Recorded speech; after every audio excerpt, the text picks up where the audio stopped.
बंडोबांना थंड करायचं कसं आणि त्यामुळे आता अनेक बैठकांचं आयोजन करण्यात आलेलं आहे. खास रणनीती आखली जाते, पावलं उचलली जात आहेत. त्यामुळे आता हा सगळा पेच राजकीय पक्षांसमोर आहे. तर या संदर्भात अधिक माहितीसाठी आपण जाणार आहोत. सुरुवातीला आपण जाणार आहोत मुंबईमध्ये आपले प्रतिनिधी ओम देशमुख आपल्यासोबत जोडले गेलेले आहेत. कशा पद्धतीने आता राजकीय पक्ष तयारी करतायत आपण त्यांच्याकडून जाणून घेणार आहोत. ओम, निवडणूक आली की नाराजी येतेच आणि नाराजी आली की मग बंडखोरी होते आणि आता आपण काल तर पाहिलेलं आहे, अभूतपूर्व गोंधळ आपण सगळ्यांनी अनुभवलेला आहे. अनेकांनी बंडखोरी केलेली आहे. यांना थंड करण्याचं मोठं आव्हान असणार आहे. काय सध्या मुंबई संदर्भातले अपडेट्स आहेत? कशी राजकीय पक्षांनी रणनीती आखायला सुरुवात केली आहे?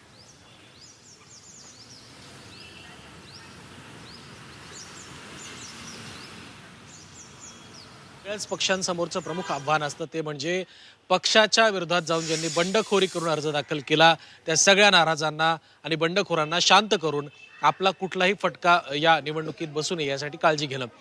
जर पाहायला गेलं तर मुंबईमध्ये मोठ्या प्रमाणात सगळ्याच पक्षात बंडखोरी झाल्याचं पाहायला मिळतंय. विशेषत्वानं जसं आत्ता विशाल यांनी सांगितलं की सगळ्यात मोठा फटका हा भारतीय जनता पार्टीला बंडखोरांच्या संदर्भात बसताना पाहायला मिळतोय. मुंबईमध्ये सुद्धा मोठ्या प्रमाणात भाजपमध्ये बंडखोरी झाली. गोरेगाव असेल, मुलुंड असेल, कुलाबा असेल, वडाळा असेल किंवा इतरही काही महत्त्वाच्या भागांमध्ये भाजपच्या उमेदवारांनी बंड केलं आणि पक्षाच्या विरोधात राजीनामा देऊन उमेदवारी अर्ज दाखल केला. दुसऱ्या बाजूला महाविकास आघाडीमध्ये सुद्धा तेच चित्र पाहायला मिळते. ठाकरे गटातून अनेक महत्त्वाचे नगरसेवक जे आहेत, तत्कालीन माजी नगरसेवक असतील, त्यांनी इतर पक्षांमध्ये प्रवेश करून आपली नाराजी व्यक्त करत दुसऱ्या पक्षातून उमेदवारी अर्ज दाखल केला. मनसेमधून सुद्धा एक दोन पदाधिकारी आहेत ते बाहेर पडले. सगळ्याच पक्षांमध्ये या प्रकारचं जर आपण पाहिलं तर चित्र आहे. 192 क्रमांकाच्या वॉर्ड संदर्भामध्ये शिवसेना शिंदे गटातून सुद्धा मोठी बंडखोरी झाल्याचं पाहायला मिळालं. जे ऐन वेळेला आले होते त्यांना तिकीट देण्यात आलं आणि परंतु जे विद्यमान कार्यकर्ते होते त्यांना सदा सरवणकर यांच्या निकटवर्ती यांना तिकीट मात्र देण्यात आलं नाही. त्याचा मोठा फटका सुद्धा या निवडणुकीत बसू शकतो. आता हा झाला पहिला टप्पा बंडखोरांच्या अर्ज दाखल करण्याच्या संदर्भातला. याची दुसरी महत्वाची अपडेट म्हणजे आता या सगळ्यांना शांत कसं करायचं या संदर्भात महत्वाच्या बैठका होतात. भाजपकडनं काल संघटना संदर्भातली एक खूप महत्वाची बैठक रात्री पार पडली. या बैठकीच्या संदर्भात सांगायचं तर राष्ट्रीय सहसंघटन मंत्री शिवप्रकाश यांच्या नेतृत्वाखाली ही बैठक पार पडली. त्यामुळे भाजपनं बंडखोरांना शांत करण्याचं आव्हान किती मोठ्या प्रमाणात स्वीकारले हे देखील या बैठकीतून स्पष्ट होतंय. अनेक दिग्गज नेते या बैठकीमध्ये होते आणि या बैठकीच्या माध्यमातून बंडखोरांना शांत करण्यासोबतच प्रचाराच्या संदर्भात सुद्धा आढावा घेण्यात आलाय. त्यामुळे भाजपसहित इतर पक्षांसमोर निर्माण झालेलं हे बंडखोरीचं आव्हान कधीपर्यंत आणि कशा पद्धतीनं शांत केलं जातंय पाहणं महत्वाचं असणार आहे. कारण त्यावरच महापालिका निवडणुकीच्या अनेक प्रभागांचा निकाल हा अवलंबून असेल. अगदी बघूयात आता या राजकीय नेत्यांना कसं आणि कितपत त्यामध्ये यश मिळते. आता आपण थेट नाशिकमध्ये जाणार आहोत. नाशिकमध्ये आपले प्रतिनिधी योगेश खरे आपल्यासोबत आहेत. योगेशजी, काल नाशिकमध्ये आम्ही पिच्छा पुरवलेला पाहिला, पाठलाग केलेला पाहिला आणि त्यानंतर पोलीस बंदोबस्तामध्ये एबी फॉर्मचं वाटप सुद्धा झालेलं पाहिलं. काय सध्या नाशिकमध्ये राजकीय पक्षांची रणनीती आहे? कसं या बंडखोरांना थोपवायचं यासाठी काही त्यांनी चर्चा सुरू केली आहे का?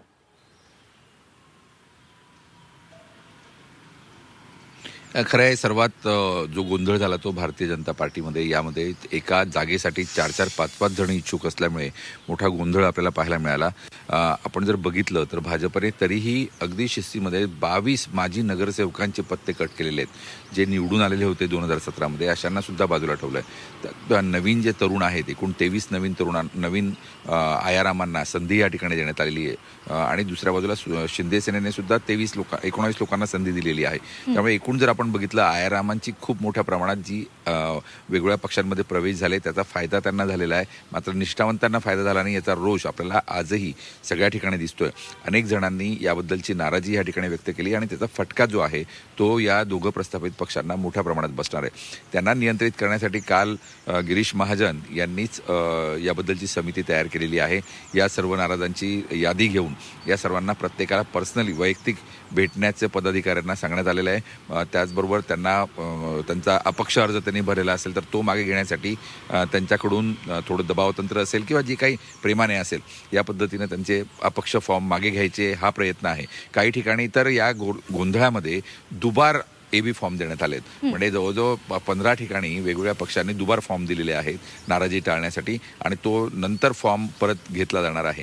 याच गोंधळामध्ये एका माजी खासदाराला सुद्धा मारण्यात आल्याची चर्चा मोठ्या प्रमाणात नाशिकमध्ये रंगलेली आहे. त्यामुळे आपण जर बघितलं नाराजी अजूनही संपलेली नाही. नाराजीचे जे काही प्रतिक्रिया त्या आज सुद्धा आपल्याला पाहायला मिळू शकतात आणि उद्या सुद्धा पाहायला मिळू शकतात जोपर्यंत पूर्ण माघारीची प्रक्रिया होत नाही. त्यामुळे सर्वच पक्षातून आता बंडोबांना थंडोबा करण्यासाठी त्यांना थोपवण्यासाठीचे प्रयत्न केले जातात. अगदी आपण आता नाशिकमधून थेट जाणार आहोत नागपूरमध्ये आपले प्रतिनिधी आपल्यासोबत आहेत अमर काणे. अमर, निष्ठावंतांना डावललं जाते आणि ही सल त्यांनी बोलून सुद्धा दाखवलेली आहे. मात्र आता राजकीय पक्षांसमोर पेच आहे तो याच बंडखोरांचा. अगदी बरोबर आहे आणि याच दृष्टीने नागपुरात काल रात्रीच बैठक झालेली आहे. कारण की कधी नव्हे ते भाजपाकडून असे 6 ठिकाण आहे, म्हणजे 6 वॉर्ड आहे की जिथे 2-2 AB फॉर्म देण्यात आले आहे. तिथून एकाला आता माघार घेण्यास सांगण्यात येणार आहे आणि अनेक ठिकाणी भाजपामध्ये बंडखोरी झाल्याचं दिसून येत आहे. त्यात प्रामुख्याने आपण उल्लेख करायला गेला तर प्रभाग क्रमांक 14 आणि प्रभाग क्रमांक 27 मध्ये बंडखोराचे चित्र झाल्याचं चित्र आहे आणि अनेक समर्थकांनी नाराजांच्या समर्थकांनी मोठं आंदोलन केलं आहे, राजीनामा सत्र दाखल केलेलं आहे. हे पूर्वी काँग्रेसमधलं जे चित्र होतं ते आता भाजपामध्ये दिसत आहे आणि त्याचबरोबर काँग्रेसमध्ये सुद्धा मोठी नाराजी आहे. अनेक काँग्रेसचे निष्ठावंतांना तिकीट डावलल्यामुळे एकतर त्यांनी राष्ट्रवादी अजित पवार पक्ष किंवा वंचितकडनं सुद्धा तिकीट घेतलं तर अनेक काँग्रेसजनांनी त्याचबरोबर अपक्ष बंडखोरी सुद्धा केलेली दिसत आहे. त्यामुळे या सगळ्यांना कसं थोपवायचं हे प्रमुख आव्हान आहे. कारण की नागपुरात आपण चित्र बघायला गेल्यास भाजप विरुद्ध काँग्रेस अशीच प्रमुख लढत आहे आणि या दोन्ही पक्षांमध्ये बंडखोरांची मोठी जळ बसलेली दिसते आहे. आता पुढील 2 दिवस म्हणजे 2026चे 2 दिवस पहिले हे बंडखोरांना थंड करण्यातच नेत्यांचे जाणार आहे. अगदी त्यामुळे नव्या वर्षातला नवा पेच बंडखोरांना थंड करण्याचा. आता आपण जाणार आहोत पुण्यामध्ये. निलेश खरमरे आमचे प्रतिनिधी आपल्यासोबत आहेत. निलेश, पुण्याची काय सध्या स्थिती आहे? श्वेता, खरं तर बघितलं तर पुण्यामध्ये 3041 हे अर्ज दाखल झालेले आहेत आणि यामध्ये महत्त्वाचं म्हणजे पुण्यात 2 प्रकारचे बंड पाहायला मिळतात. पहिला बंड म्हणजे जे नाराज आहेत किंवा जे निष्ठावंत आहेत त्यांना तिकीट मिळालं नाही म्हणून त्यांनी या ठिकाणी उमेदवारी अर्ज केलेला आहे. आणि दुसरा बंड म्हणजे सगळ्याच पक्षांनी, जवळपास राष्ट्रवादी असेल किंवा भाजप असेल, सेना असेल, या सगळ्या पक्षांनी सरसकट उमेदवारांना AB फॉर्म दिलेला आहे. आता हा AB फॉर्म पुन्हा मागं कसं घेणं ही एक मोठी त्यांच्यासमोर कसरत असणार आहे. त्यामुळे पुण्यामध्ये 2 प्रकारचे बंड कसे थंड करायचा हा मोठा एक प्रश्न पक्षांसमोर उभा राहिलेला आहे. दुसरी महत्त्वाची बाब म्हणजे युती जरी तुटली नसली तरी युती आहे असं जरी सांगितलं जात असलं तरी भाजपने जवळपास 125 उमेदवारांना या ठिकाणी AB फॉर्म दिलेला आहे. तर दुसरीकडं शिवसेनेच्या सरसकट सगळ्या उमेदवारांनी जवळपास 165 ठिकाणी उमेदवारी अर्ज दाखल केलेला आहे. मग यांची संख्या जवळपास 200च्या वर जाते. मग हे वरचे एक्स्ट्रा जे उमेदवार आहेत किंवा जे बंडखोर आहेत त्यांचा फॉर्म कसं मागं घेणं हे एक महत्त्वाचा जो अवघड टप्पा आहे तो भाजप आणि शिवसेनेसमोर असणार आहे. दुसरीकडे जर बघितलं तर दोन्ही राष्ट्रवादी एकत्र आहेत, त्यांच्याकडे पण तीच परिस्थिती आहे. राष्ट्रवादी शरदचंद्र पवार पक्षाने जवळपास 90 AB फॉर्म दिलेले आहेत आणि अजित पवार गटाने जवळपास 135 फॉर्म उमेदवारांना दिलेले आहेत. त्यांची पण जर संख्या बघितली तर ते 200च्या वर होत आहेत आणि पुणे महानगरपालिकेमध्ये जर जागा बघितल्या तर 165 आहे. त्यामुळे जे इतर वाढीव जे फॉर्म दिलेले आहेत किंवा ज्यांना आता फॉर्म दिलेले आहेत ते पुन्हा कसं मागं घ्यायचं हा एक दोन्ही पक्षाच्या समोर मोठा प्रश्न असणार आहे. त्यामुळं पुण्यामध्ये 2 प्रकारचे बंड पाहायला मिळतात. एक आहेत नाराज उमेदवारांनी बंड केलेला आणि दुसरं आहे ते पक्षांनी जे AB फॉर्म दिलेले आहेत ते पुन्हा कसे मागं घ्यायचे. असे 2 प्रकारचे बंड आहेत. ते थंड कसं करायचं हे 2 पक्षांसमोर मोठं आव्हान असणार आहे. आणि कालची जर आकडेवारी बघितली तर पुण्यामध्ये 165 जागांसाठी जवळपास 3041 अर्ज दाखल झालेले आहेत. त्यामुळं पुण्यातल्या दोन्ही पक्ष जे आहेत मोठे त्यांच्यासमोर बंड कसं थंड करायचं हा प्रश्न मोठा उभा राहिलेला अगदी. आणि त्यामुळे कोल्हापूरमध्ये सुद्धा काही वेगळी परिस्थिती नाही. आपण थेट जाणार आहोत प्रताप नाईक यांच्याकडे. प्रताप, कोल्हापूरकर काय म्हणतात? कोल्हापूर नगरीमध्ये काय सध्या पाहायला मिळतंय? नक्कीच कोल्हापूरमध्ये देखील त्याच पद्धतीचं चित्र आहे. कोल्हापूर असेल, इचलकरंजी असेल, सांगली असेल किंवा सोलापूर या सर्व पट्ट्यांमध्ये बंडखोरीचं पीक मोठ्या प्रमाणात आलेलं आहे. पण प्रामुख्याने कोल्हापूरचं बंड पाहिल्यानंतर जरा वेगळ्या पद्धतीचं बंड दिसून येते.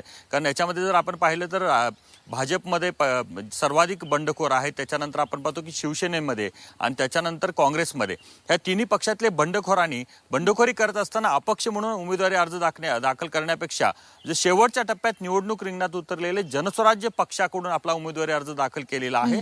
त्यामुळं ह्या बंडोबांना कशा प्रकारे थंड केलं जाणार किंवा त्यांना माघार घ्यायला भाग पाडणार काय हे पाहणं महत्त्वाचं असणार आहे. कारण आपण पाहतो की शेवटच्या टप्प्यामध्ये जनस्वराज्य पक्षानं या ठिकाणी निवडणूक लढवणार अशा प्रकारची भूमिका घेतली, पण कोणतीही उमेदवारी यादी जाहीर केली नाही. पण दुसरीकडे मात्र आपण पाहतो की ज्यावेळेला बंड करणार एखादा उमेदवार हे लक्षात आलं तर त्यावेळेला आपण तातडीनं त्या ठिकाणी जनस्वराज्य पक्ष त्यांना पाठपुरावा करत होता आणि त्यांना विनंती करत होते की तुम्ही आमच्याकडून निवडणूक लढवा. त्यामुळे आपण पाहतो की एक वेगळ्या पद्धतीचं बंड कोल्हापुरात पाहायला मिळते. त्यामुळं हे बंडखोर थंड होतील की नाही याबद्दल साशंकता व्यक्त केली जाते. पण एकूणच आपण पाहतो की ज्यांनी अपक्ष म्हणून उमेदवारी अर्ज दाखल केलेला आहे त्यांना मात्र थंड करण्याचा प्रयत्न केला जाईल. पण अनेक निष्ठावंतांना भाजप शिंदेसेनाने डावलले आहे.